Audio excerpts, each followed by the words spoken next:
بسم اللہ الرحمن الرحیم الحمد للہ والصلاة والسلام علی رسول اللہ وعلی آلہ وصحبہ وسلم۔ پہلا اصل ہم لوگوں نے سیکھنے کی کوشش کی کہ دین میں اخلاص اور اس کی ضد شرک۔ دوسرا اصل جو محمد بن عبد الوہاب رحمہ اللہ نے بیان کیا ہے وہ ہے دین میں اجتماعیت اور اتحاد کی اہمیت اور اس کی ضد افتراق اور آپس میں اختلاف۔ کہتے ہیں شیخ الاسلام امر اللہ بالاجتماع فی الدین ونہا عن التفرق فیہ۔ اللہ رب العالمین نے اجتماعیت کا حکم دیا ہے اور تفرقہ بازی سے منع کیا ہے،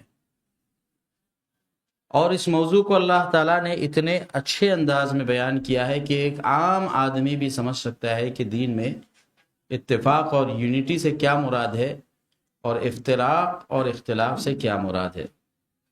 لیکن اس کے باوجود ثم صار الامر الى ان الافتراق في اصول الدین وفروعه هو العلم۔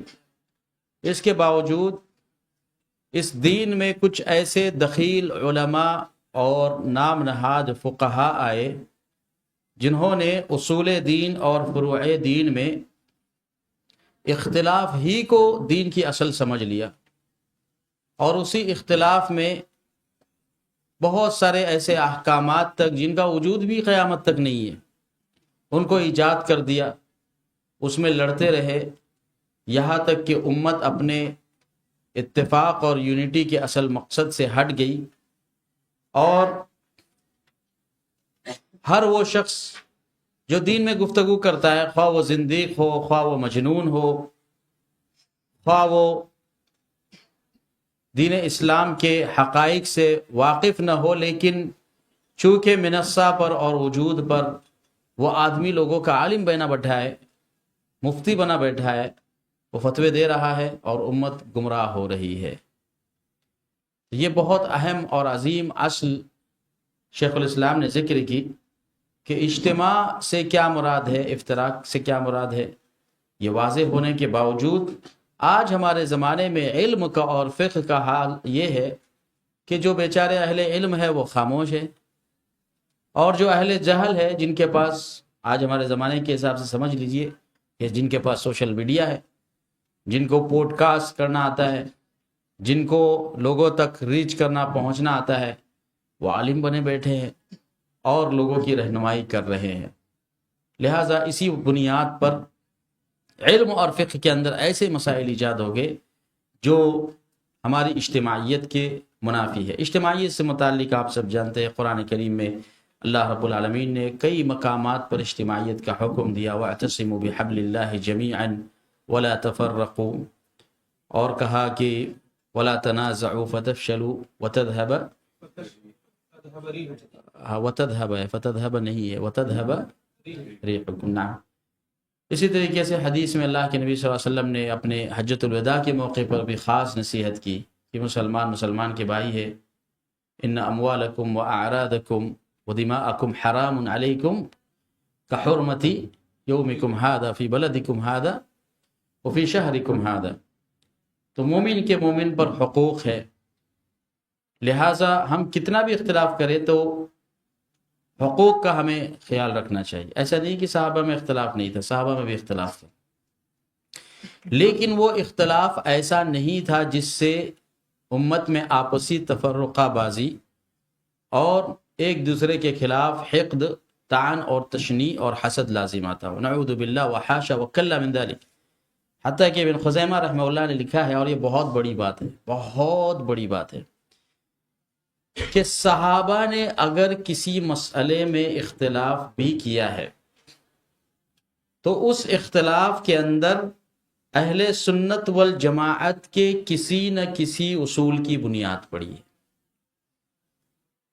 یعنی صحابہ کا اختلاف بھی امت کے لیے فائدے سے خالی نہیں ہے۔ جیسے مثال کے طور پر کبیرہ گناہ کے ارتکاب کے سلسلے میں ہم جانتے ہیں صحابہ کا موقف کیا تھا خوارج کے تعلق سے مدینہ منورہ میں،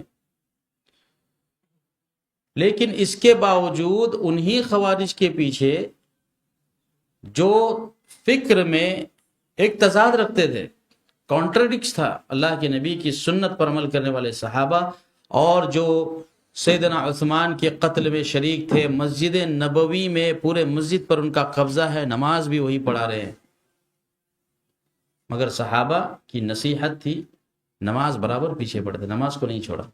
جب مرتکب کبیرہ کو آپ کافر نہیں مانتے، اور بے شک ان کا یہ ارتکاب اور جریمہ بہت بڑا جریمہ تھا، کسی حضرت عثمان کی شخصیت کوئی معمولی شخصیت ہے، اور ان میں سے بہت سارے لوگوں نے توبہ بھی کی۔ ابن عمر کی مجلس میں، ایک مجلس میں کئی لوگ توبہ کرتے تھے۔ ابن عباس رضی اللہ تعالیٰ عنہ کی مجلس میں خوارج کو جب نصیحت کرنے کے لیے وہ حرہ غربیہ میں گئے، سارے گھر والوں کو جمع کیا، ایک مجلس میں سارے لوگوں کو توبہ کروائی۔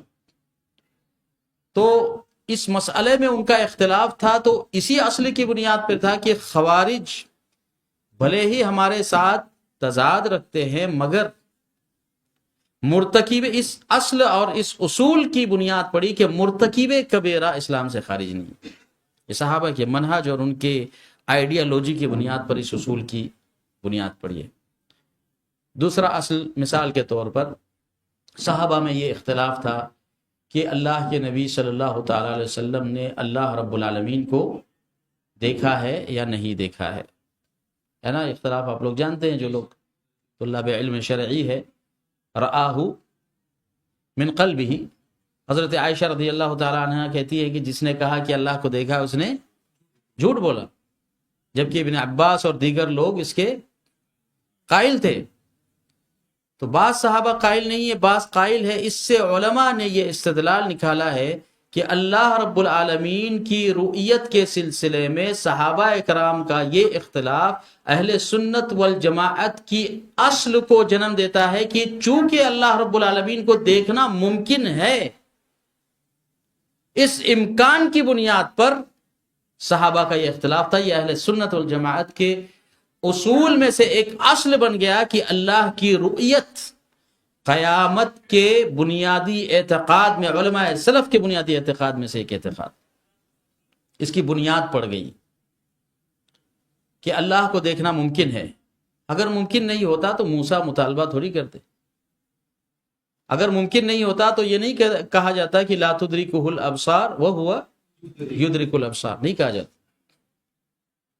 یہ مطالبہ انبیاء نے کیا ہے، اور اللہ رب العالمین نے جس طریقے سے شرک کے موضوع پر حضرت نوح علیہ السلام نے جب اپنے بیٹے کے تعلق سے سفارش مانگی، اللہ نے منع کیا، انہ لیس من اہلک، اللہ کے نبی کو بھی منع کیا گیا، انک لا تہدی من احببت۔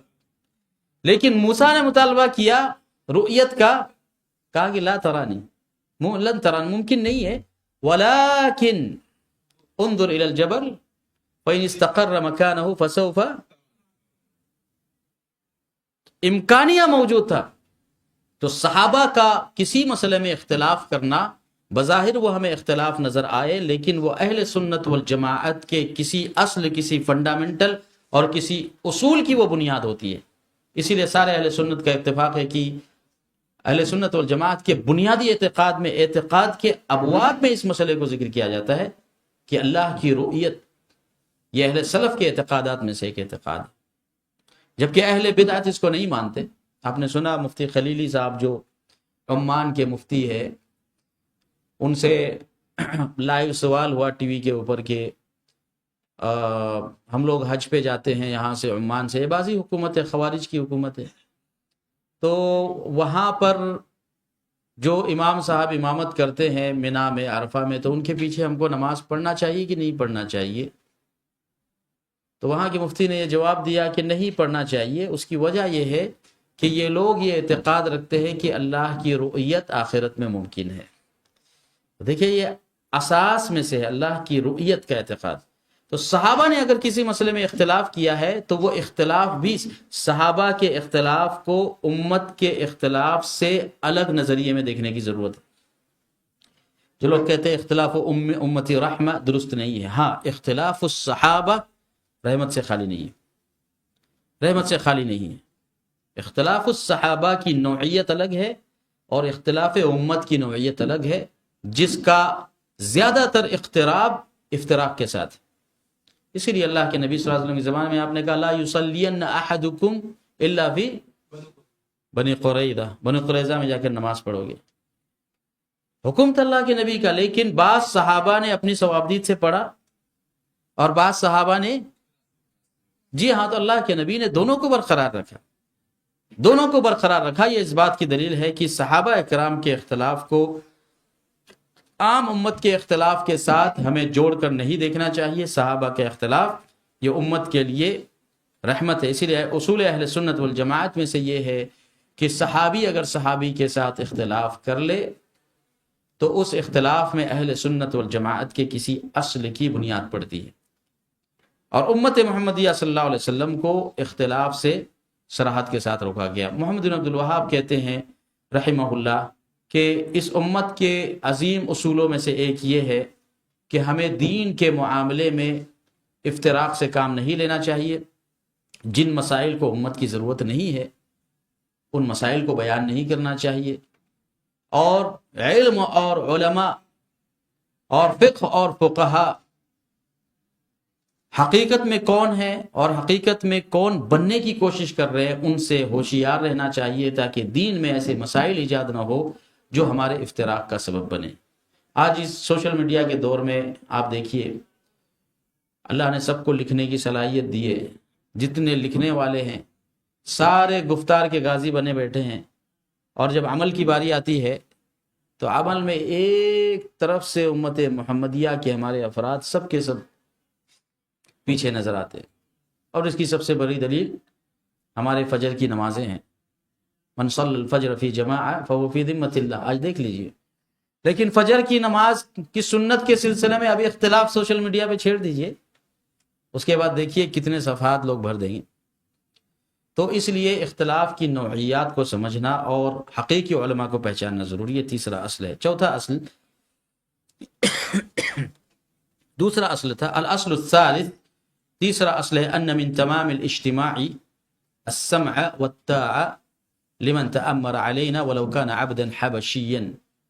کہ اگر ہم حقیقت میں دین میں اجتماعیت اور یونٹی چاہتے ہیں تو ہمیں اپنے امیر اور اپنے ذمہ دار شخص کی اطاعت کرنی چاہیے، اگرچہ وہ ہم پر جو مقرر کیا گیا ہے وہ حبشی غلام ہی کیوں نہ ہو.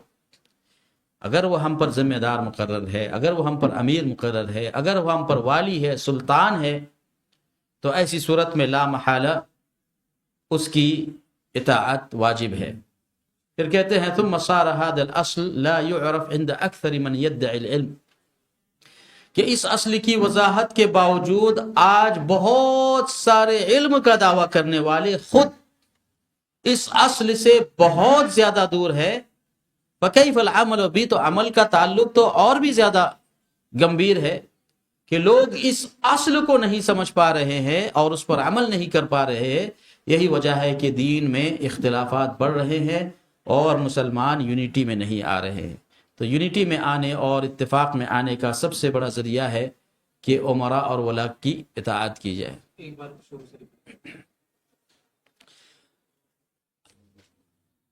وہ لوگ جو اہل اسلام میں کسی ریجن کے اندر کسی علاقے میں ذمہ دار مقرر کر دیے جائے یا ولی بنا دیے جائیں تو ان کی اطاعت کرنا. حالانکہ اطاعت کا سب سے پہلا حکم یہ ولاۃ امر کا ہے. جہاں اسلامی حکومت قائم ہوتی ہے اور وہاں ولاۃ امر مقرر کیے جاتے ہیں، پھر ولاۃ امر اپنے ڈپارٹمنٹ کے تحت ایڈمنسٹریشن میں جن لوگوں کو مقرر کرتے ہیں ان کی اطاعتیں واجب ہوتی ہے. لیکن اگر کسی جگہ پر اسلامی حکومت نہ ہو تو ایسی صورت میں کیا کریں؟ ہاں، کیا کرنا چاہیے؟ اپنی اپنی پارٹی،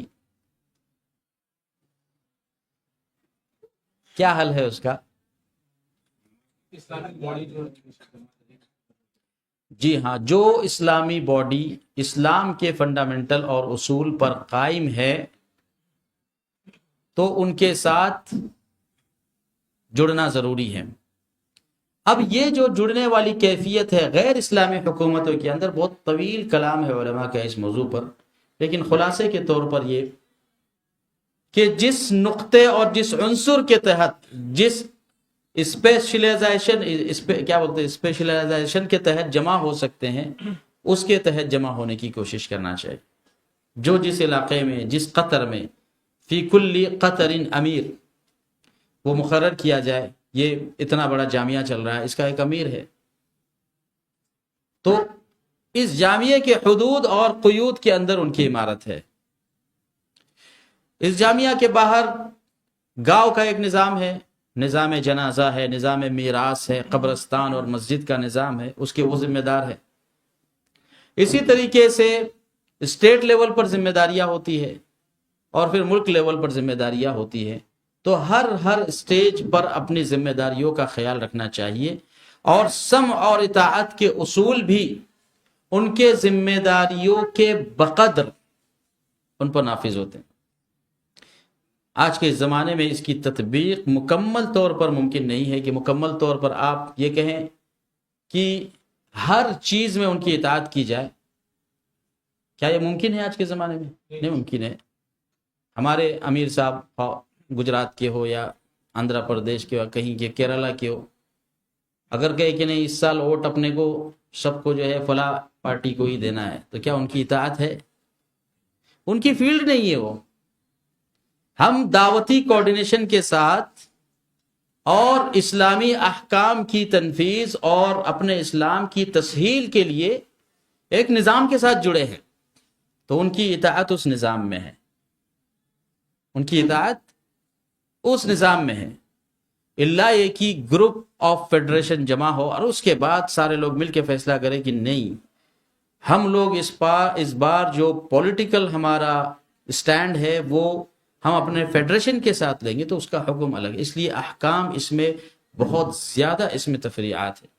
لہٰذا حدود اور دائروں کا ان علاقوں میں جہاں اسلامی حکومت نہیں ہے، اسلامی سلاطین ولاۃ امر نہیں ہے، ان کے حدود اور قیود جو حکومتوں کی طرف سے، چیریٹی کمیشن کی طرف سے دیے گئے ہیں، یا مسلمانوں نے خود اپنی جماعت المسلمین کے لیے ان حدود کو اور اس دستور کو اختیار کیا ہے، تو اس دستور میں ان کی اطاعت کرنا چاہیے، اس دستور میں ان کی اطاعت کرنا چاہیے. تو اطاعت یہ اجتماعیت کے لیے انتہائی زیادہ ضروری ہے. اگرچہ حبشی غلام ہم نے اگر وہ ہمارے اوپر اسلامی طریقوں سے یا جو موڈ آف غلبہ ہے اس کی بنیاد پر اگر وہ اوپر آیا ہے، بے شک اس کی اطاعت ہم پر واجب ہے، اس کی اطاعت کرنا چاہیے. تو شیخ الاسلام کہتے ہیں کہ اس امر میں بہت زیادہ ڈسٹربنس کی وجہ سے امت کے اندر یونیٹی کا بہت بڑا مسئلہ پیدا ہو گیا. ہم سب جانتے ہیں کہ اللہ تعالیٰ نے اطاعت کا قرآن مجید میں حکم دیا. اللہ کے نبی کی بہت واضح حدیث ہے کہ بایعنا رسول اللہ صلی اللہ علیہ وسلم علی السمع والطاعة فی منشطنا ومکرہنا وعسرنا ویسرنا وعثرۃ علینا. اللہ کے نبی صلی اللہ علیہ وسلم کے ساتھ جو وہ لوگ بیعت کیا کرتے تھے، اس بیعت کو پورا بھی کیا کرتے تھے. حضرت جبیر بن مطعم رضی اللہ تعالی عنہ کی غالباً روایت ہے کہ بہت زمانے کے بعد انہوں نے اسلام قبول کیا، تو اللہ کے نبی صلی اللہ تعالی علیہ وسلم نے اپنا ہاتھ دیا اور کہا مجھ سے بیعت کرو اس بات پر کہ بایعت رسول اللہ صلی اللہ علیہ وسلم علی الصلاۃ والزکاۃ اور والنصح لکل مسلم. ہر مسلمان کو کے ساتھ خیر خواہی، مسلمان کو دھوکہ نہیں دوں گا. اللہ کے نبی کی وفات کے بعد انہوں نے جو ہے غالباً جریر بن عبداللہ کا واقعہ ہے، یہ جریر بن عبداللہ کا واقعہ، جی ہاں، جریر بن عبداللہ البجلی رضی اللہ تعالی عنہ نے اللہ کے نبی کے ساتھ یہ بیعت کی. گھوڑے پر سوار ہونا وہ نہیں جانتے تھے، گھوڑ سواری ان کو، حالانکہ بہت بڑے امیر خاندان سے، بہت بڑے خاندان سے تعلق تھا سیدنا جریر کا. اللہ کے نبی صلی اللہ علیہ وسلم ان کو اپنے بغل میں بٹھاتے تھے وفود کے استقبال کے لیے، اور اللہ کے نبی کے وہ سفیر تھے. اللہ کے نبی جب کوئی بات کہتے تو جریر کو پہنچانے کے لیے مقرر کیا، تو ان کی آواز کافی بلند تھی اور خوبصورت بھی تھے. حضرت عمر نے کہا کہ اگر میری امت کے یوسف کو دیکھنا ہے تو، امت محمدیہ کے یوسف کو دیکھنا ہے تو جریر کو دیکھ. اسی لیے اللہ کے نبی صلی اللہ علیہ وسلم ایسی شخصیت کو بازو میں بٹھاتے کہ اگر وفود آ بھی رہے ہیں تو اس شخصیت کے اثر سے نبی کی شخصیت ظاہر ہو، یہ بہت ضروری ہے۔ اسلامک کلچر اور اسلامک انوائرمنٹ کو زندہ کرنا، اور اپنے رعب نصرت بالرعب مسیرت شہرین، اللہ کے نبی کی صورت اور سیرت کا بہت زبردست رعب تھا کفار کے اوپر۔ جریر بن عبداللہ البجلی رضی اللہ تعالی عنہ، جی ہاں، آپ نے کیا نام بولے؟ نہیں، وہ جو ہے وہ جبیر بن مطعم ہے، لیکن وہ نہیں ہے، یہاں پر جریر بن عبداللہ مراد ہے۔ تو جریر بن عبداللہ نے اپنے غلام کو، اللہ کے نبی صلی اللہ علیہ وسلم نے ان کے لیے دعا کی تھی کہ اللہم ثبت ہو، اللہ رب العالمین انہیں ثابت قدم رکھے۔ گھوڑے پر سوار ہونا نہیں جانتے تھے، اس دعا کے بعد گھڑ سواری کا ایسا شوق ہو گیا کہ گھوڑوں کی نسلوں کو بھی پہچانتے تھے۔ تو اپنے غلام کو جو ہے بازار میں بھیجا کہ ایک مارکیٹ میں منڈی لگی ہوئی ہے اس وقت اور کچھ گھوڑے آئے ہوئے ہیں، تو ایک اچھا گھوڑا خرید کر لے کر آؤ۔ تو گئے اور گھوڑا 300 میں خرید کر لے کر آئے۔ ابن حجر نے ذکر کیا غالباً فتح الباری کے اندر، صحیح بخاری کی حدیث ہے بایعت رسول اللہ صلی اللہ علیہ وسلم، اسی میں والنصح لکل مسلم، اس کے ضمن میں ابن حجر نے ذکر کیا ہے کہ اتنے زیادہ پابند تھے رسول اللہ صلی اللہ علیہ وسلم کی بیعت کے کہ گھوڑا جو ہے غلام خرید کر لایا 300 میں، شاید 300 درہم ہو گئے۔ تو کہا کتنے میں خریدا؟ کہا 300 میں۔ کہا نہیں، یہ 300 کا نہیں ہے، یہ اور بھی زیادہ مہنگا ہے۔ ہو سکتا ہے بیچنے والے من نے مجبوری میں بیچا ہو، لیکن اس کی قیمت زیادہ ہے۔ کہا نہیں، میں نے 300 میں لایا ہوں، اب اس کو رکھ لیجئے۔ کہا نہیں، میں نے اللہ کے نبی کے ساتھ بیعت کی ہے کہ کسی مسلمان شخص کو دھوکہ نہیں دوں۔ چنانچہ بازار میں گئے، اس سے ملاقات کی، کہا کتنے کا ہے؟ کہا کہ تھا 600 کا، میں نے جو ہے اپنی مجبوری ہے۔ کہا نہیں، 400 500 600 یہاں تک کہ 800 درہم اسے انہوں نے دیے، 800 درہم دیے، صرف اس لیے کہ اللہ کے نبی صلی اللہ علیہ وسلم کے ساتھ، یعنی بیعت کی اہمیت آپ دیکھیے۔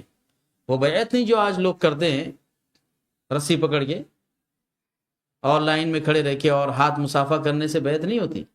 50 مصافحہ کیجئے، اگر آپ کے دل میں سمع اور اطاعت کا جذبہ نہیں ہے تو وہ بیعت نہیں ہے۔ سمع اور اطاعت یہ بیعت ہے۔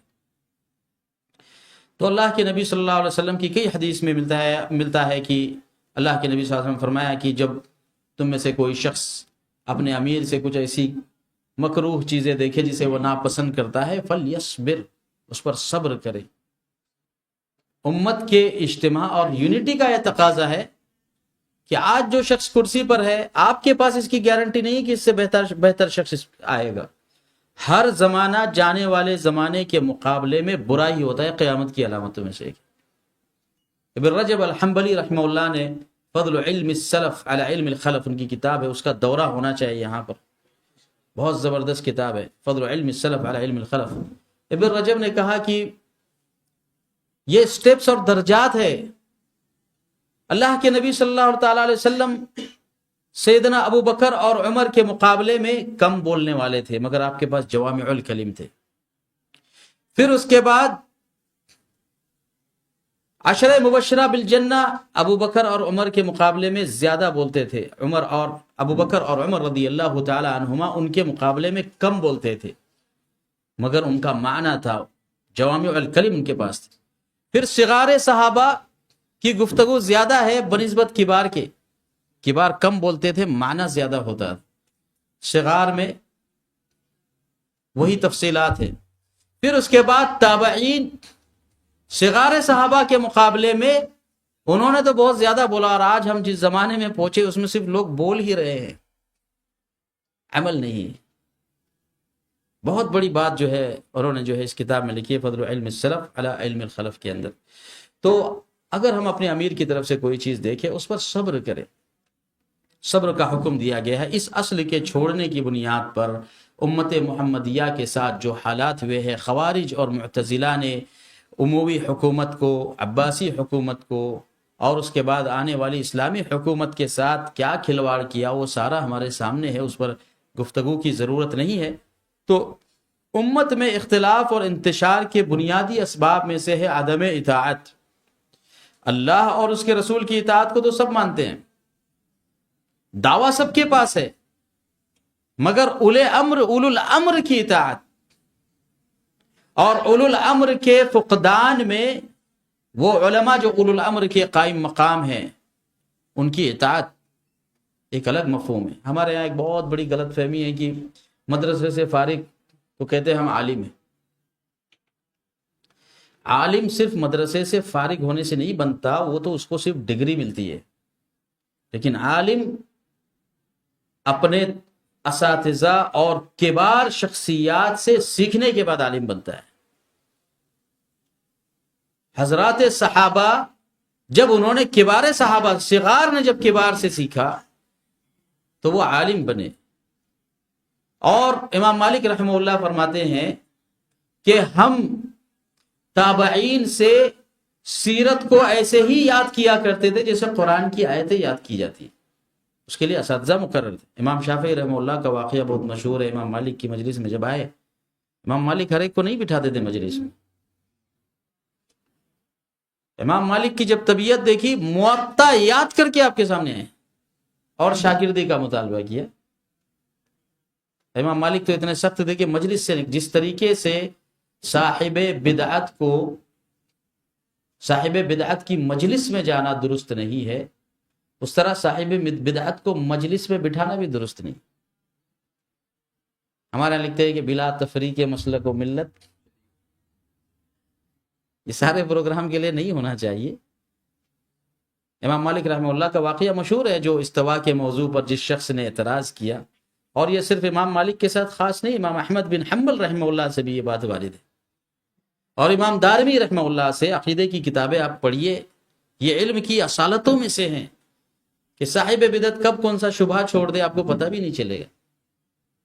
یہ الگ بات ہے کہ آج ہمارے زمانے میں بدعت کا مفہوم کیا ہے اور بدعت کی عدم تقسیم کے جو غلط نتائج آ رہے ہیں، یہ ایک خاص محاضرہ چاہتا ہے. اتنے مختصر وقت میں اس کی وضاحت ممکن نہیں ہے. ہر کوئی جو ہے اپنی ذہن کی مخالفت کو بدعت قرار دے رہا ہے. نہ وہ ان اصول کا اعتبار ہے، نہ ان قواعد کا اعتبار ہے جو تابعین نے تبع تابعین نے کیا، اور نہ ہی ان مسائل کا اعتبار جو امام دارمی رحمہ اللہ نے الرد علی البشر المریسی کے اندر، یا امام احمد بن حنبل نے، یا علی بانا کے اندر، یا علامہ لالکائی رحمہ اللہ نے کیا. کوئی اعتبار ہی نہیں ہے ہمارے پاس. یہ فتنہ ہے میرے عزیزو، فتنہ ہے. اس فتنے میں پڑھنے کی ضرورت نہیں ہے. امت کی صحیح رہنمائی کیجئے، امت کو صحیح راستے پر لائیے. ان الدین یسر، دین کو جتنی عمل کی ضرورت ہے اتنا آسان ہے دین. اور یہ علماء کا اختصاص ہے. علماء کے اختصاص کو علماء کے ساتھ رہنے دیجئے، علماء کے اختصاص کو علماء کے ساتھ رہنے دیجئے. اسی لیے امام راضی کے بارے میں آتا ہے. امام راضی جانتے ہیں آپ لوگ؟ امام راضی کے شیخ الاسلام نے تیمیہ رحمہ اللہ نے جب ان کا ذکر کیا تو کئی مقامات پر ان کی تعریف بھی کی، لیکن جب ان پر رد کرنے پر آئے تو درء تعارض العقل والنقل پوری لکھ دی. بیان تلبیس الجہمیہ آپ پڑھ لیجئے. اور یہ شیخ الاسلام کا بہت بڑا احسان ہے. اگر شیخ الاسلام ابن تیمیہ رحمہ اللہ نہ ہوتے، آپ یقین مانیے میرا نظریہ غلط بھی ہو سکتا ہے، آج پوری دنیا اشعری ہوتی اگر شیخ الاسلام نہیں ہوتے. حمزۃ وصل ہے، برج ہے شیخ الاسلام ابن تیمیہ رحمہ اللہ. اور ان کے ردود پڑھیے. ہمارے ہاں ایک عام رواج بن گیا ہے کہ کوئی چیز ہمارے سمجھ سے باہر کہتے نہیں، قرآن و حدیث سے ثابت نہیں ہے. شیخ الاسلام کا یہ طریقہ نہیں ہے. انہی کی اصل سے، انہی کے الفاظ میں، انہی کی فلسفی میں اور انہی کے منطق میں ان کا جواب دے دیا. اسے عالم کہتے ہیں، اسے عالم کہتے ہیں. شیخ الاسلام ایک برج کی حیثیت رکھتے ہیں. امام راضی پر بہت زیادہ انہوں نے رد کیا ہے، اور ان کے حقائق کو، ان کی کلیات کو، قانون کلی کو، اور بعض جو ہے ظنی احادیث کے رد کے فتنے کو جو اس زمانے میں تھا، کوئی چھوٹا فتنہ نہیں تھا. شیخ الاسلام اگر رد نہیں کرتے آج ساری دنیا بدعتوں میں ہوتی تھی. یہ احسان ہے اللہ رب العالمین کا. اللہ نے وعدہ کیا ہے کہ ہر صدی کے آخر میں اللہ تعالیٰ ایسے شخص کو بھیجتے ہیں من یجدد لها دینہا، دین کی تجدید کرتا ہے، اور یہ حق ہے. حتیٰ کہ میں نے ایک کتاب دیکھی قریب میں، کسی بریلوی عالم کی تھی، مجددین اسلام پر اس نے کتاب لکھی ہے، اور ہر صدی کے مجددین کو ذکر کیا. اس میں پہلی صدی میں عمر بن عبدالعزیز رحمہ اللہ، دوسری صدی میں امام شافعی رحمہ اللہ کا ذکر ہے. 9ویں صدی کے اندر امام نہیں، امام سیوطی تو بعد میں 911 میں وفات ہے. امام شیخ الاسلام کی وفات کب ہے؟ 728 ہجری میں ہے نا. 755 میں ابن قیم کی وفات ہے. تو 728 یعنی 8ویں صدی میں وہ بدعتی شخص شیخ الاسلام کا ذکر کر رہا ہے کہ یہ مجدد ہے. تو حقیقت میں شیخ الاسلام مجدد تھے. امام رازی رحمہ اللہ کے بارے میں آتا ہے، ان پر ردود بہت ہے. ابن قیم کے ردود ہے، امام ابن تیمیہ کے ردود ہے رحمہم اللہ.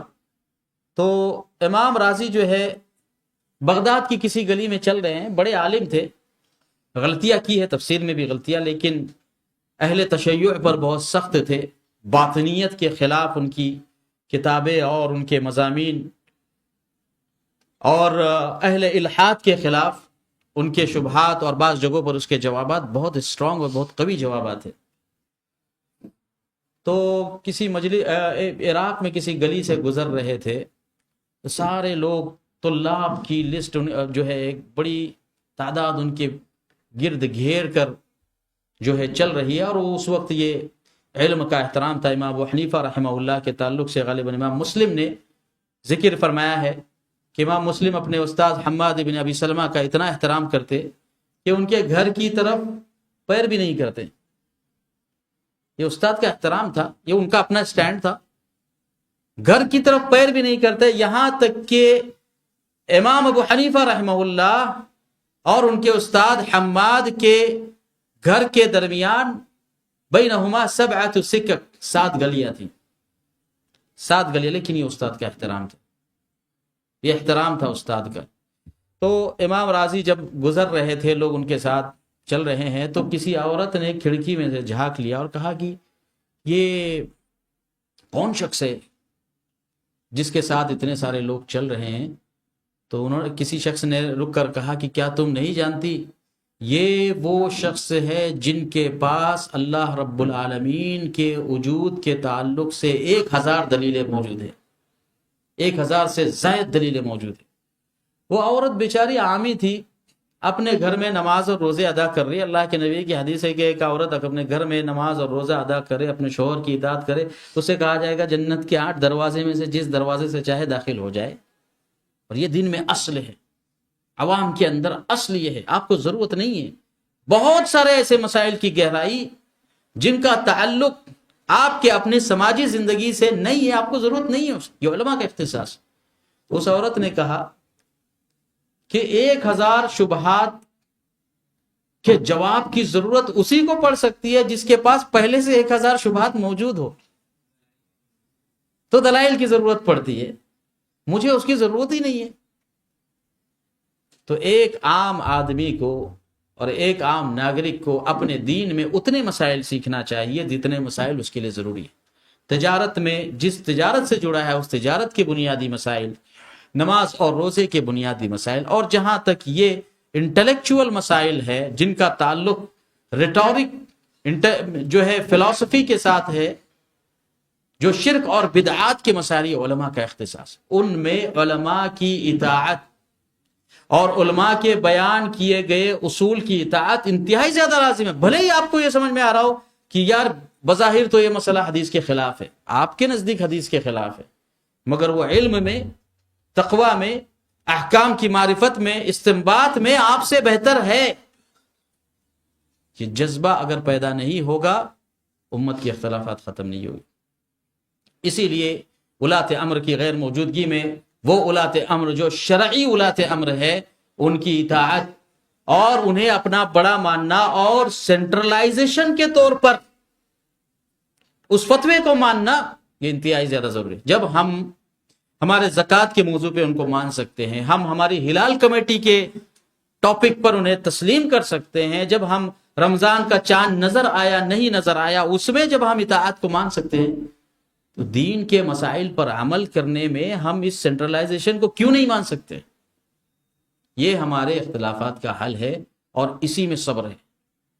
بظاہر آپ کے خلاف جا رہا ہے فتویٰ، اور اس مسئلے کو ذکر کیا امام ابن رجب رحمہ اللہ نے فضل علم السلف والخلف میں، کہ کبھی کبھار انسان کو لگتا ہے کہ حدیث صحیح ہے اور عالم کا فتویٰ حدیث کے خلاف ہے، تو اس کو کیا موقف اختیار کرنا چاہیے؟ اس کتاب کو ضرور پڑھنا چاہیے. تو اولات امر کی اطاعت سے روگردانی کی صورت میں شریعت میں بہت سارے مفاسد پیدا ہوتے ہیں، اور امت نے ہر دور میں اس کا کچھ نہ کچھ خمیازہ بھگتا ہے اور دیکھا ہے۔ لہٰذا ضروری ہے کہ اگر ہم یونٹی اور اتحاد چاہتے ہیں تو ہم اولات امر کی اطاعت کریں، اور جس جس ایریا اور ریجن میں ہمارے جو ذمہ داران مقرر ہیں اور جس رہنمائی کے تحت وہ ذمہ داران ہیں ان کی رہنمائی میں رہنے کی کوشش کریں۔ بعض امور یہاں ذکر کیے گئے ہیں کہ اولات امر کے تعلق سے ہمارا موقف کیا ہونا چاہیے۔ سب سے پہلے تو اولات امر کے لیے ہماری دعائیں ہونا چاہیے۔ امام احمد بن حنبل رحمہ اللہ کا اعتزال کے موضوع پر، خلق قرآن کے موضوع پر اختلاف تھا، سارے بادشاہوں سے اختلاف تھا، ایک بادشاہ نہیں تھا، واثق باللہ، معتصم، مامون کا آخری زمانہ، لیکن اس کے باوجود آپ نے دعا کو ترک نہیں کیا۔ عمر بن عبدالعزیز رحمہ اللہ کے زمانے میں دیکھا کہ لوگ اولات امر کے سلسلے میں گفتگو کرتے ہیں اور صحابہ کے تعلق سے گفتگو کرتے ہیں، خود جمعہ کے خطبے میں کر دیا، ان اللہ یأمر بالعدل والاحسان وایتاء ذی القربى وینہی عن الفحشاء والمنکر والبغی۔ تو یہ سلف کا عمل رہا ہے کہ اولات امر کے تعلق سے انصاف سے کام لیا جائے، ان کے لیے دعا کی جائے، خاص کر جمعہ کے خطبوں کے اندر۔ پھر اس کے بعد اولات امر کے تعلق سے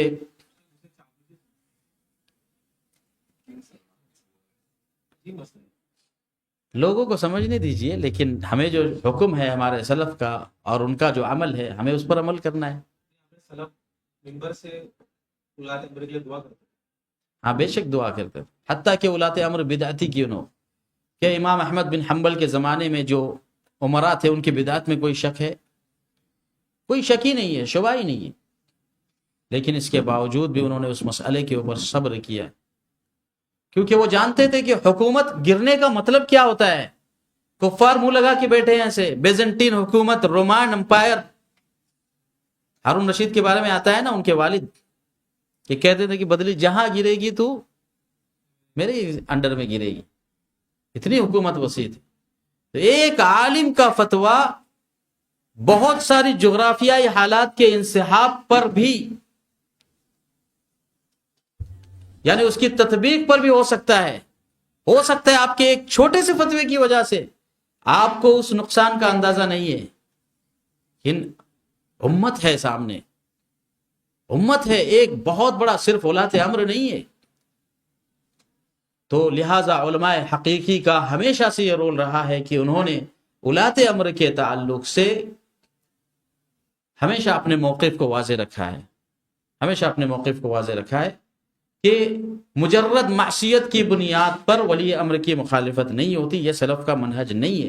آج بھی جن لوگوں نے کیا اس کے نقصانات ہم دیکھ رہے ہیں۔ امام حسن بصری رحمہ اللہ، عراق کے 40 علماء ان کے پاس آئے بنو امیہ کے آخری دور میں، 40 علماء آئے اور کہا کہ ایسا ہو رہا ہے، یہ لوگ عیش پرستی میں مبتلا ہے اور ایسا اور ویسا۔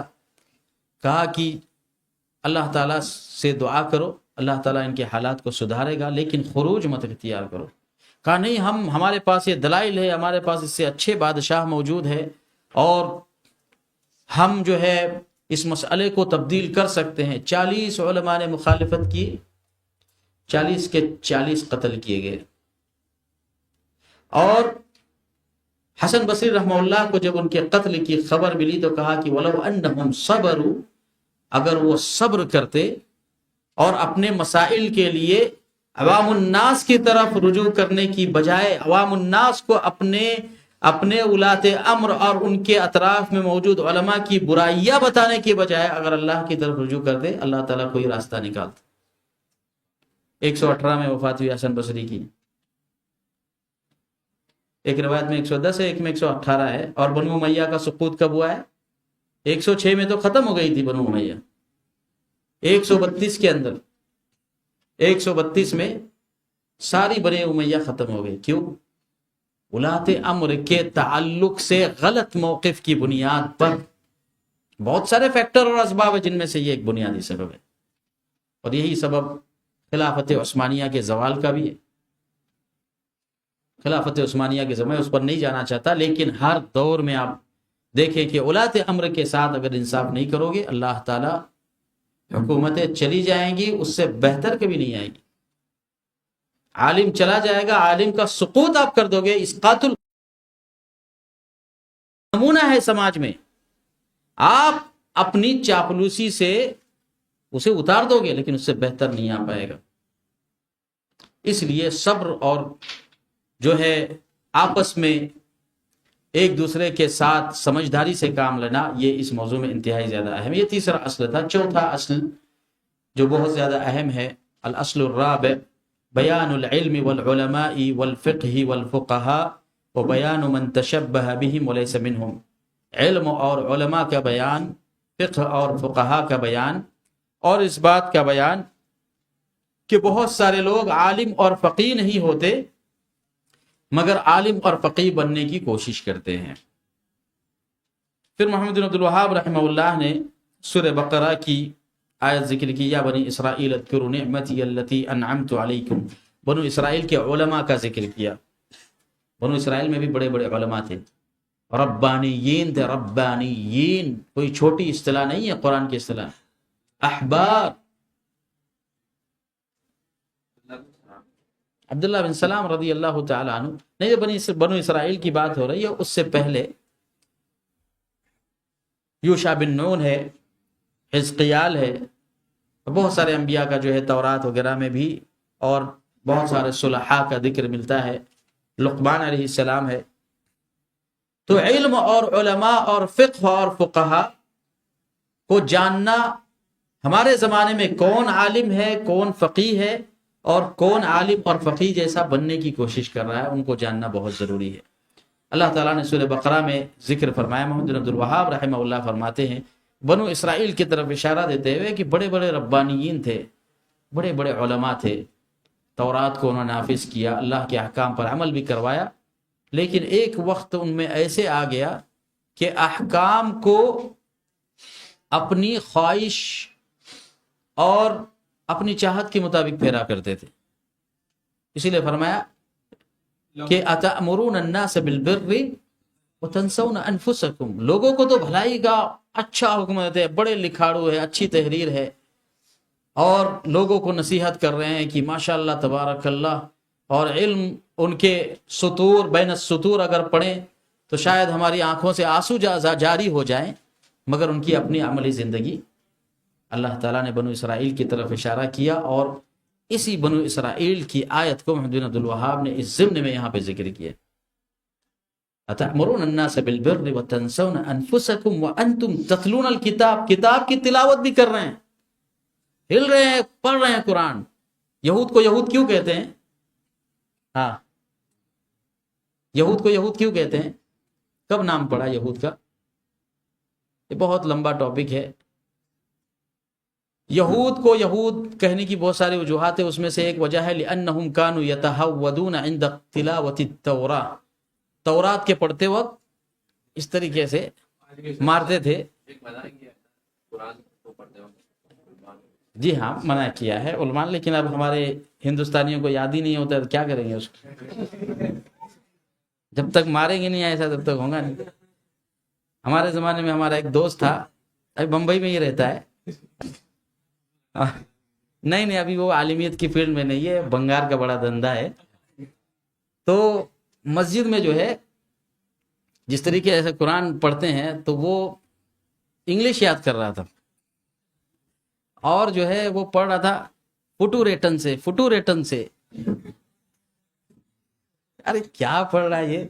جا کے دیکھے تو وہ لکھا ہوا تھا فیوچر ٹینس۔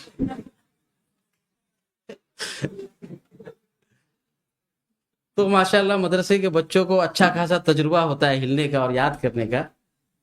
یہ ہلنے کی جو عادت آئی ہے، دراصل یہود کو یہود اس لیے کہتے ہیں کیونکہ جب تورات نازل ہوئی، انبیاء نے اس پر عمل کیا، پھر بنو اسرائیل پر حالات آئے، بنو اسرائیل کی سرکشی کی وجہ سے اللہ رب العالمین نے انہیں تیہ کے مقام پر جو ہے بھٹکا دیا سینا کے اندر، پھر 40 سال کی مدت میں وہیں پہ رہے۔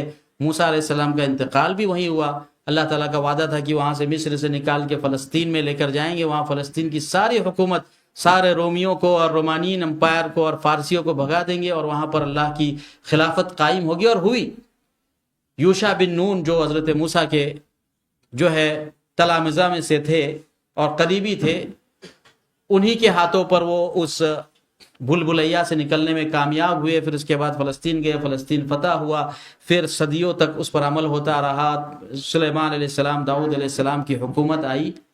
پھر اس کے بعد داؤد علیہ السلام کی حکومت کے بعد کچھ ایسے حالات آئے کہ مملکت فلسطین دو حصوں میں تقسیم ہو گئی، ایک فارس کی طرف ہو گیا، عراق بابل کی طرف ہو گیا، اور ایک رومی کی اختلافات شروع ہو گئے، اور یہیں سے بنو اسرائیل کی بربادی کا سلسلہ شروع ہوا۔ تورات ضائع ہوگی، ان کے بڑے بڑے علماء کو قیدی بنا کے سبی بابل، آپ نے سنا ہوگا، بابل کے جو ہے بابل کی مثال دی جاتی ہے جیل کے سلسلے میں، پریزن کے سلسلے میں، تو ان کو لے جا کر وہاں بھر دیا گیا، ان کے علماء کو قتل کیا گیا، تورات کو دفن کیا گیا۔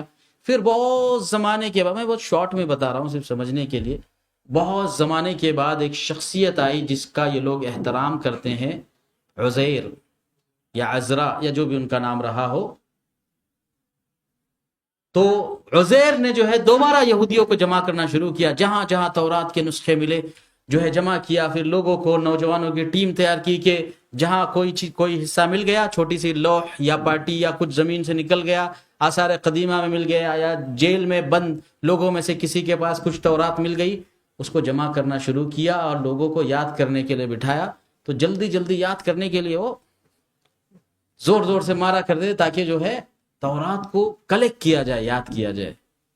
اسی پیریڈ سے، یہ علماء کی رائے ہے بعض علماء کی، کہ اسی پیریڈ سے بنو اسرائیل پر یہودیوں کا اطلاق ہونے لگا، کہ یہود یعنی وہ قوم جو تورات کو ہل ہل کے یاد کر کے محفوظ کرتی ہے۔ قرآن نے جہاں بھی یہودیوں کا تذکرہ کیا، ذم اور لعنت کے طور پر کیا ہے۔ ہاں، بنو اسرائیل کا تذکرہ مدح کے طور پر بھی آیا ہے اور ذم کے طور پر بھی آیا ہے، شر کے طور پر بھی آیا ہے۔ لعن الذین کفروا من بنی اسرائیل علی لسان داؤد، اور اکثر مقامات پہ یا بنی اسرائیل اذکروا نعمتی التی انعمت علیکم، نعمتوں کے ساتھ اللہ نے تذکرہ کیا۔ تو عزیر کی جو تقدیس یہ لوگ کرتے ہیں، اس کے تقدیس کی وجہ یہی ہے کہ ان کا یہ اعتقاد ہے کہ عزیر نے ہماری جو یونٹی بہت زیادہ جو ہے بہت زیادہ پوری دنیا میں اسپریڈ ہو چکی تھی، اس یونٹی کو ایک جگہ جمع کرنے کی کوشش کی۔ اور یہ ایسا نہیں ہے کہ یہودیوں کو پہلی مرتبہ بھگایا گیا ہے، ہر زمانے میں، ہر وقت میں ان کے ساتھ یہی سلوک ہوا ہے، سوائے آج کے زمانے کے۔ آج کے زمانے کا معاملہ الگ ہے، میں اس پر گفتگو نہیں کرنا چاہتا، حالانکہ بہت طویل بحث ہے اور بہت آسانی سے ان مسائل کو سمجھا جا سکتا ہے۔ تو اس وقت بھی اللہ تعالیٰ نے ان کے بارے میں کہا وَقَطَّعْنَاهُمْ فِي الْأَرْضِ، ہم نے ٹکڑے ٹکڑے کر کے بانٹ دیا زمین میں، ان کے شر کی وجہ سے، ان کے فساد کی وجہ سے۔ اور یہی ٹکڑے ٹکڑے کوئی روس میں جا کے آباد ہوا، کوئی حبش میں جا کے آباد ہوا، اور پھر پوری دنیا میں جو فساد پھیلا ہے ان کی وجہ سے پھیلا ہے۔ تو عزیر کی تقدیس اس لیے کہتے ہیں وقالت العزیر، عزیر ابن کیوں مانتے ہیں ابن اللہ عزیر کو؟ کیونکہ عزیر کے اس احسان کو مانتے ہیں کہ بنو اسرائیل کی جو طاقت بکھری ہوئی تھی، اس طاقت کو دوبارہ جو ہے انہوں نے جو ہے جمع کر دیا۔ بہرحال ہم دوسرے موضوع کی طرف جا رہے ہیں۔ بنو اسرائیل کا تذکرہ یہاں کیا گیا کہ بنو اسرائیل کے علماء ایک وقت آیا کہ بڑے علم میں ماہر ہے، تورات سے احکام اور استنباط میں، مگر جب عمل کی باری آتی ہے تو گھروں کے اندر عمل سے خالی ہے۔ یہی حال اہل بدعت کا ہے، یہی حال اہل بدعت کا ہے، اور اسی طرف اشارہ ہے کہ دین کے معاملات میں ان کی باتیں بڑی منطقی اور انٹلیکچوئل، ایسا لگے گا کہ یہ جو شبہ انہوں نے پیش کیا ہے، اس شبے کا کوئی جواب نہیں ہے، لیکن ان کے اپنے عمل کو دیکھو، ان کی شکلیں دیکھو تو آپ کو ظاہر ہو جائے گا کہ یہ علم کا اثر ان کی شخصیات پر نہیں ہے۔ اسی لیے علامہ ذہبی رحمہ اللہ نے میزان الاعتدال میں ذکر کیا ہے بعض بدعتی معتزلی حضرات کے تعلق سے، جن کی کتابیں آج بھی ہم پڑھتے ہیں، اور ہمارے قرآن کے اندر بعض مفسرین بھی اس سے استدلال کرتے ہیں، یا جو ہے میں نام نہیں لینا چاہتا ان کا، بعض اہل بدعت کا میزان الاعتدال میں ذکر کیا امام ذہبی رحمہ اللہ نے کہ اگر اہل بدعت کی عادت کو آپ دیکھو گے تو سلف کے زمانے میں بھی، تبع تابعین کے اور ان کے بعد کے زمانے میں بھی اعتزالی علم کو اصول فقہ کی طور پر پیش کرنے میں اور اعتزالی علم کو اشعریت کے طریقے پر پیش کرنے میں انہوں نے بڑا کردار ادا کیا ہے، عجیب عجیب شبہات پیدا کیے ہیں اور دین کی غلط تشریحات کی ہے، فلسفی کی بنیاد پر دین کی تشریحات کی ہے۔ اللہ کی کتاب اور نبی کی سنت جو واضح تھی اس کو منطق کے ساتھ جوڑ دیا۔ علم اشراق، اس کا نام ہے علم اشراق، حاجی خلیفہ نے ذکر کیا ہے علم اشراق، جبکہ کتاب اللہ سنت رسول کے علم کی بنیاد سب سے پہلے صحابہ ہے، سب سے پہلے ہماری عقل نہیں ہے، لیکن ان کے نزدیک علم سب سے پہلے عقل ہے۔ اول واجب علی المکلف العقل، ان کے پاس سب سے پہلا جو واجب ہے انسان کے اوپر عقل ہے۔ ہم کہتے ہیں نہیں، پہلا واجب توحید ہے، بعد میں عقل ہے، بعد میں عقل کا مرتبہ بعد میں آتا ہے، عقل یہ توحید کے تابع ہے۔ لیکن جنہوں نے عقل کو بنیاد بنایا بڑے لکھاڑو تھے، بڑے اسلامی کتابیں لکھی، بڑے، مگر ان کی زندگیوں کے حالات تھے۔ علامہ ذہبی کہتے ہیں کہ جب ایک معتزلی، بہت بڑے معتزلی کا جن کی کتابیں بھی آج کل معروف ہے، ذکر کیا کہ ان کے بارے میں وارد ہے عمر ابن عبید اور واصل بن بصری کی مجلس سے الگ ہوئے تھے، اور اس کے بعد اور بھی 2-3 نام ہے، میں نہیں بیان کرنا چاہتا ہوں۔ کہا کہ جب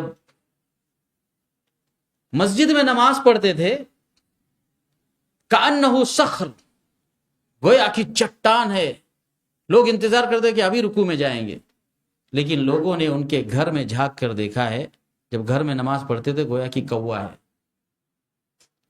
امام ذہبی نے ذکر کیا ہے، کوئی مذاق نہیں ہے۔ تو امام ذہبی نے ذکر کیا، آپ رجوع کر لیجئے۔ تو ابو حدیل العلاف کے تعلق سے ذکر کیا ہے، اور قاضی ایاز کے، قاضی عبد الجبار کے تعلق سے۔ بعض ان میں سے ایسے بھی ہیں جو عورتوں کے فتنے میں پائے گئے ہیں، دین میں بڑی بڑی باتیں کر رہے ہیں، عمل میں زیرو ہے، اللہ تعالیٰ نے ان کو عورتوں کے فتنوں میں مبتلا کیا ہے۔ امام ذہبی نے ذکر کیا، میں آج کے زمانے کی بات نہیں کر رہا ہوں، ورنہ آپ لوگ مجھ پر فتویٰ لگا دو گے۔ لہٰذا عالم کو باعمل ہونا چاہیے، اور جب عالم اپنے علم میں بذات خود باعمل نہیں ہے تو اس کا اثر نہ عوام پہ ہوگا، نہ اس کے گھر پہ ہوگا، اور نہ ہی امت محمدیہ کو اس کا کوئی فائدہ ہوگا۔ آپ امام ذہبی کو پڑھ لیجئے اس موضوع پہ۔ اسی لیے کہتے ہیں کہ العلم بلا عمل کشجر بلا ثمر، کہ علم بغیر عمل کے ایسے ہی ہے جیسے درخت اگ رہا ہے، آپ پانی پہ پانی دیتے جا رہے ہو، پھل کچھ نہیں نکل رہا ہے۔ تو علم بغیر عمل کے ایسے ہی ہے جیسے درخت بغیر پھل کے، کوئی فائدہ نہیں اس درخت کا۔ کشجر بلا ثمر، ثمر پھل۔ تو شیخ الاسلام نے یہاں یہ ذکر کیا کہ بنو اسرائیل کے گمراہی کی ایک وجہ یہ تھی کہ علم تو بہت زیادہ تھا مگر عمل نہیں تھا، اور آج ہمارے ہم زمانے میں دیکھتے ہیں کہ بہت سارے اہل علم اور اہل فقہ اپنی بدعتوں اور ضلالتوں میں پڑے ہیں، امت کو بدعت تو سکھا رہے ہیں، 40ویں کا شرعی حکم کیا ہے وہ سکھا رہے ہیں، اور اپنے بدعت پر قرآن اور سنت سے دلیلیں تو ڈھونڈ رہے ہیں، مگر جس علم کی امت کو ضرورت ہے، جس علم کو پیش کرنا چاہیے، وہ علم ان کی تقریروں میں بھی نہیں ہے، وہ علم ان کی تحریروں میں نہیں ہے، اور اللہ کی کتاب اور نبی کی سنت کے دلائل، نصوص ان کی زبانوں پر نہیں۔ آج آپ دیکھ لیجیے، اور یہ علماء نے ذکر کیا ہے کہ عالم اور فقیہ کو پہچاننے کی علامت یہ ہے کہ آپ اس کی تقریر لیجئے، اس میں دیکھیے کہ اللہ کی کتاب اور نبی کی سنت سے کتنا قریب ہے، اور اہل بدعت کی پہچان یہ ہے کہ وہ منطق اور فلسفہ سے کتنا قریب ہے۔ اسی لیے علم اور علماء کو پہچاننا بہت زیادہ ضروری ہے کہ ہمارے زمانے میں کن علماء سے علم کو لینا چاہیے، کن فقہا کو معتبر ماننا چاہیے، اور کن کے ذریعے سے اپنی قوم اور سماج کی اصلاح کرنی چاہیے۔ علم کی ہم سب جانتے ہیں کہ دو قسمیں بیان کرتے ہیں، ایک تو علم شرعی ہے جو اللہ اور اس کے رسول کا علم ہے، ایک دنیا کا علم ہے جیسے ہندسہ اور طب، میڈیکل کا علم ہے، انجینئرنگ کا علم ہے۔ تو ان علوم کا سیکھنا اس میں کوئی حرج کی بات نہیں اگر وہ وسیلہ ہے خیر تک پہنچنے کا، حلال رزق تک پہنچنے کا، لیکن جو علم ہمیں آخرت میں فائدہ دے گا اور جس علم کا ثواب جاریہ جاری ہوتا ہے وہ علم ہے جو اللہ سے ہمیں قریب کرے اور اللہ رب العالمین کی معرفت ہمارے اندر جو ہے پیدا کرے۔ لہٰذا ہم پر واجب ہے کہ علماء ربانیین کو پہچانیں اور سلف میں سے کن علماء کی پیروی کرنا چاہیے، کن علماء کی پیروی نہیں کرنا چاہیے، یہ ہمارے علماء ربانیین کے انڈر سپرویژن اور ان کی رہنمائی میں جو ہے اپنے علم کے راہ کو اختیار کرنے کی کوشش کرنا چاہیے۔ ایسے علماء کو جن کے تعلق سے دیگر علماء جن کے عمل کے تعلق سے گواہی دے، جن کے تعلق سے تزکیہ کرے، جن کے عبادت کا تذکرہ کرے، جن کے علم پر عمل کا تذکرہ کرے اور جن کے شرک اور بدعت سے منافرت کا تذکرہ کرے، ایسے علماء کو جو ہے ترجیح دینا چاہیے۔ نمبر 5، پانچویں اصل یہ ہے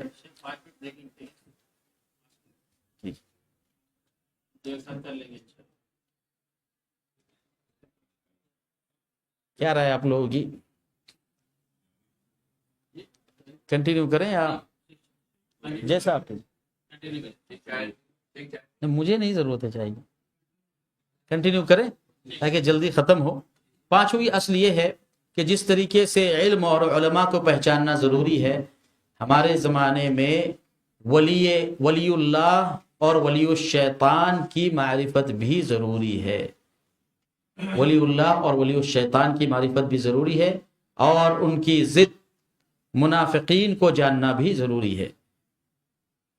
چنانچہ محمد بن عبد الوہاب فرماتے ہیں بیان اللہ سبحانہ للاولیاء وتفریقہ بینہم وبین المتشبہین بہم من اعدائہ المنافقین والفجار، کہ اللہ کے اولیاء کا بیان اور اللہ کے ولی جیسا بننے کی کوشش کرنے والے، آنکھوں میں سرما لگانے والے، لمبی ٹوپی اور لمبی جبہ اور دستار کے ساتھ امت کو دھوکہ دینے والوں کی بھی پہچان ہونا چاہیے۔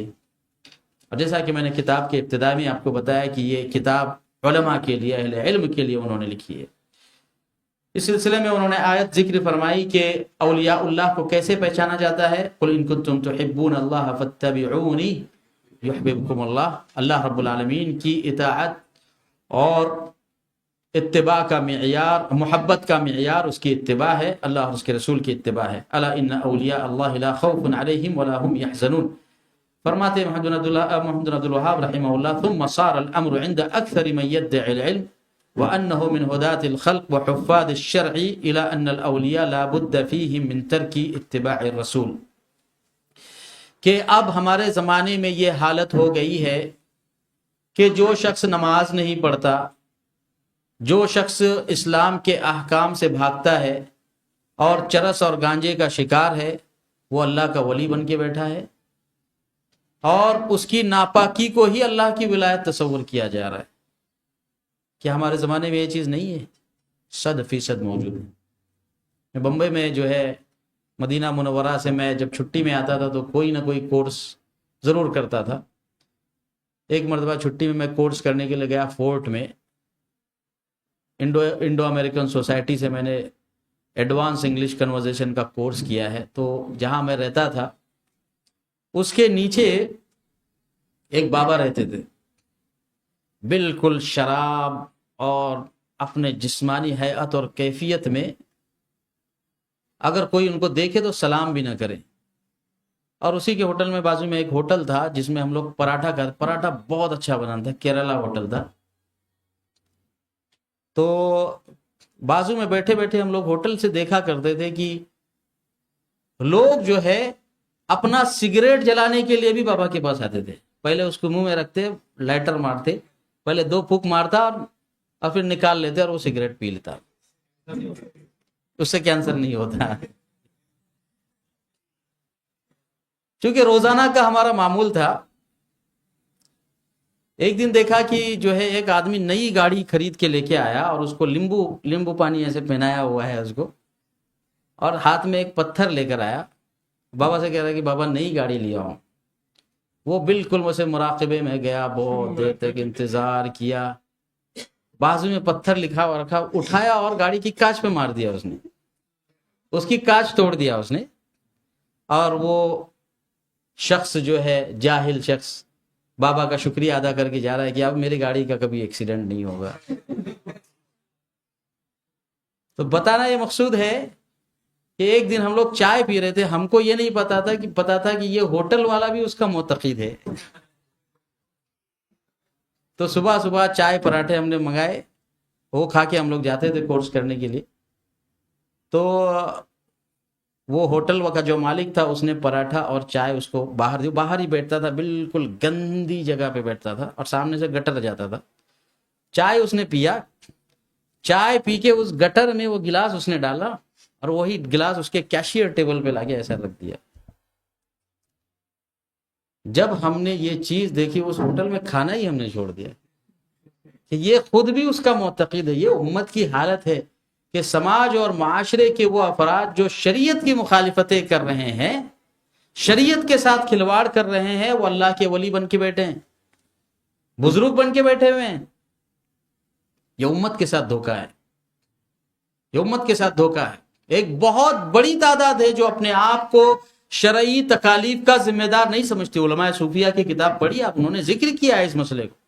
طبعاً سارے صوفیہ ایک درجے کے نہیں ہوتے۔ شیخ الاسلام کی جو تقسیم ہے اہل تصوف کے تعلق سے مجھے بہت پسند آتی ہے، لیکن جن صوفیہ کا یہاں تذکرہ ہو رہا ہے کہ انہوں نے امت کو کتاب و سنت کی راہ سے ہٹا کر ایسی راہ پر لے کر گئے جو سراسر گمراہی والی اور ضلالت والی راہ، کہ وہاں اس طبقے تک پہنچتے پہنچتے آپ سے تکالیف جو ہے معاف ہو جاتی ہے۔ یہ ہے آج اگر آپ درگاہوں کو چھانیں گے، معاذ اللہ، ہم ساری درگاہوں کو الزام نہیں دیتے، لیکن عموماً یہ حالت ہے۔ دیکھیے جہاں اللہ رب العالمین کی توحید ہے، اللہ تعالیٰ وہاں گندگی کو اور شرک کو پسند نہیں کرتے۔ ہماری مسجدیں دیکھیے، مگر جہاں اللہ کی توحید نہیں ہے اور وہ توحید کا مرکز بننے کی کوشش کرے، چرس اور گانجوں کی مجلسیں بھی وہاں لگی۔ غلط کہہ رہا ہوں؟ ذرا برابر بھی اس میں غلط نہیں ہے۔ میں وہاں باب السلام پہ ایک مرتبہ ڈیوٹی کر رہا تھا، اللہ کے نبی صلی اللہ علیہ وسلم کی قبر مبارک پر جانے کے لیے جو دروازہ ہے باب السلام، ایک دن میری ڈیوٹی وہاں پر تھی۔ ایک بہت جبار، ایسی لمبی ٹوپی اور جو ہے آنکھوں میں سرما لگائے، بہت بڑے بزرگ، اپنے ساتھ 30-35 لوگوں کی کمیٹی پورا لے کے، پورا دستہ لے کے حاجیوں کا اندر داخل، ایسے جیسے نماز میں ہاتھ بنتے ایسے بالکل ہاتھ باندھ کے اندر جانے کی کوشش کر رہے ہیں۔ میں نے ان کو بزرگ کو رکایا، السلام علیکم۔ وعلیکم السلام، فرمائیے۔ کہا ماشاءاللہ بہت اچھی بات ہے، آپ پیارے حبیب محمد رسول اللہ صلی اللہ علیہ وسلم پر صلاۃ و سلام کے لیے جا رہے ہیں، کتنی عظیم بات ہے۔ تو ان کے تصور میں تو یہی رہتا ہے کہ یہ لوگ کیا ہم کو نصیحت کریں گے، لیکن جب دیکھا کہ نہیں یہ تو اپنا لگ رہا ہے تو اب آ گیا، ہاں بے شک انشاءاللہ ایسا ویسا۔ تو میں نے کہا کہ دیکھیے نبی کی زیارت کے لیے آپ جا رہے، بہت بڑا مقام ہے، تو میں آپ سے ایک بات کہنا چاہتا ہوں، فرمائیے۔ کہا کہ نبی کی اگر آپ زیارت پہ جا رہے ہیں تو آپ کو سنت پہ عمل کرتے ہوئے جانا چاہیے۔ ایک سنت چھوٹی سی میں آپ کو بتانا چاہتا ہوں۔ کہا بتائیے۔ اس نے سمجھا کہ کوئی اتر اتر لگانے کی سنت ہوگی، تو اتر والا واقعہ میرے ساتھ ایک بار ہوا ہے۔ مسجد نبوی پر ہمارے ایک دوست تھے، بڑے شیخ سدیس سے بہت قریب ہے، تو ہم لوگ ڈیوٹی کرتے تھے، تو آئے میدان میں، مجھے کہہ رہے ہیں کہ یہ لوگ کھڑے ہیں، ان کو نصیحت کیوں نہیں کرتے؟ کرتے ہیں نا، سب نہیں آؤں میں نصیحت کرتا ہوں۔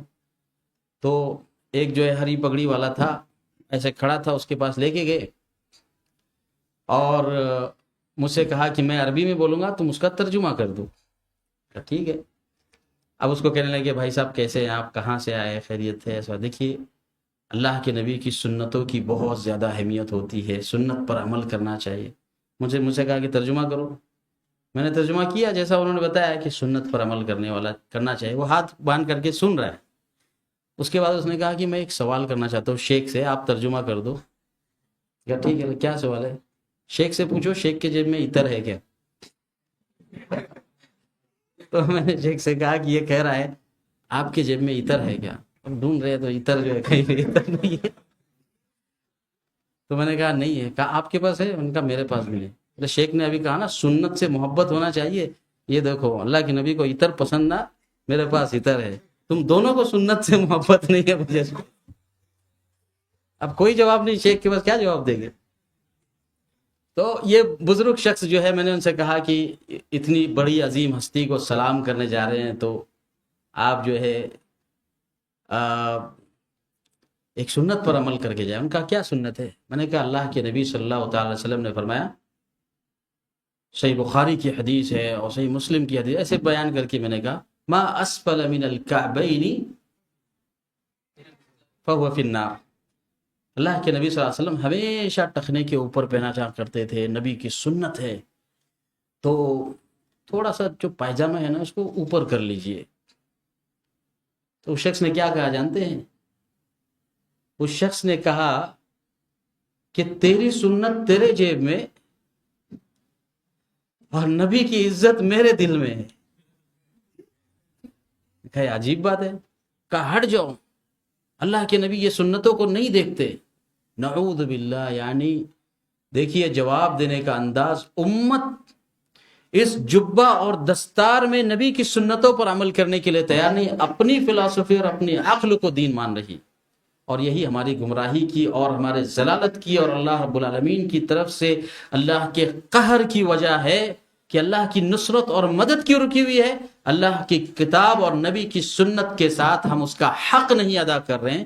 اور جب حق ادا کرنے والے بنو اسرائیل کے علماء کے جیسے ہو جائے تو کیا بنو اسرائیل کے ساتھ اللہ رب العالمین کا جو رویہ تھا ہماری امت کے ساتھ نہیں ہوگا؟ بے شک ہوگا. اس اصل کو بیان کر رہے ہیں عبد الوہاب رحمہ اللہ کہ علم اور علماء فقہ اور فقہا کو جاننے کی ضرورت ہے. اولیاء اللہ اور اولیاء الشیطان میں فرق کی ضرورت ہے. امت کو بتانے کی ضرورت ہے کہ اولیاء اللہ کا مقام بہت بڑا ہے, مگر اولیاء الشیطان کبھی بھی اولیاء اللہ نہیں بن سکتے. لہذا اولیاء اللہ کے فضائل جو ہے قرآن اور سنت میں بہت سارے بیان کیے گئے ہیں, اور اولیاء اللہ کا بہت بڑا مقام ہے. بعض اولیاء اللہ ایسے ہیں جن کے ہاتھ پہ کرامتیں بھی ظاہر ہوتی. کرامتوں کا انکار نہیں کیا جا سکتا, ممکن نہیں ہے. یہ خوارج کا مذہب ہے, یہ معتزلہ کا مذہب ہے کہ وہ کرامتوں کو نہیں مانتے. ہمارا یہ اعتقاد ہے کہ اللہ رب العالمین انبیاء کے علاوہ اپنے نیک بندوں میں سے, صحابہ میں سے, تابعین میں سے, اور ان کے بعد اللہ تعالیٰ اپنے نیک اور متقی, تقی اور نقی بندوں میں سے کسی کے ہاتھ پر اگر کسی مسئلے کو اور کرامت کو ظاہر کر دے تو یہ کرامت حق ہے. یہ کرامت حق ہے, یہ ممکن ہے, اس میں امکان موجود ہے. وَأَوْحَيْنَا إِلَىٰ أُمِّ مُوسَىٰ فَنَادَتْهُ الْمَلَائِكَةُ وَهُوَ قَائِمٌ يُصَلِّي فِي الْمِحْرَابِ. یحییٰ کے بارے میں, اسی طریقے سے مریم علیہ السلام کے بارے میں بھی یا مریم اقنتی لربک واسجدی وارکعی مع ذلك من انباء الغیب نوحیہ الیک. اور یہی حال بعض صحابہ کے ساتھ بھی ہوا کہ بعض صحابہ کے ہاتھوں پر اللہ نے کرامتوں کو ظاہر کیا. کرامتوں کا انکار نہیں ہے, لیکن کوئی شخص اپنے صدق کی دلیل ہی کرامت کو بیان کر لے, کرامت کو معیار بنا لے اپنے صدق کی دلیل کا, ہم کہتے ہیں ایسی دلیل کی ضرورت نہیں. اللہ کی کتاب, نبی کی سنت اور احکام بالکل واضح ہیں. اگر آپ کے ہاتھ پر 100 کرامتیں بھی ظاہر ہو جائیں, شریعت کے کسی حکم کو ساقط نہیں کر سکتی. اسی لیے امام شافعی رحمہ اللہ سے وارد ہے, اور بعض لوگوں نے جو ہے شیخ الاسلام کی طرف بھی اس عبارت کو منسوب کیا ہے. امام شافعی فرماتے ہیں لو رأیتم الرجل یطیر فی الہوا ویمشی فی الماء, اگر تم کسی شخص کو دیکھو کہ ہوا میں اڑ رہا ہے, پانی پر چل رہا ہے, فلا تصدقوا حتی تعرضوا امرہ